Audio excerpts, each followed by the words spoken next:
আজ গিয়েছিলাম বর্ধমানেশ্বরের মোটা শিবের তলায় পুজো দিতে।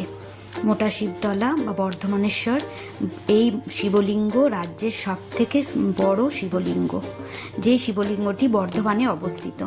তো আমরা বর্ধমানবাসী হয়ে যদি শ্রাবণ মাসে বাবাকে না দর্শন করি তাহলে কি করে হয়। তো আজকে ভিড়টা একটু কম ছিল, তাই আজকে গিয়েছিলাম। সোমবারে প্রচণ্ড ভিড় থাকে, অনেক অনেক দূর থেকে বাবাকে দর্শন করতে আসে বহু বহু ভক্ত। তো আজকে বাবাকে দর্শন করতে আমরা চলে গিয়েছিলাম। জয় বাবা ভোলে মহেশ্বর, জয় শিব শম্ভু, জয় বাবা বর্ধমানেশ্বর। সকলের মঙ্গল করো বাবা। ওম ত্র্যম্বকম যজামহে সুগন্ধিম পুষ্টিবর্ধনম উর্বারুকমিব বন্ধনান মৃত্যুর্মুক্ষীয়মামৃতৎ। ওম নমঃ শিবায়, ওম নমঃ শিবায়, ওম নমঃ শিবায়। Har Har bomb bomb, Har Har bomb bomb. জয় শিব শম্ভু, জয় শিব শম্ভু।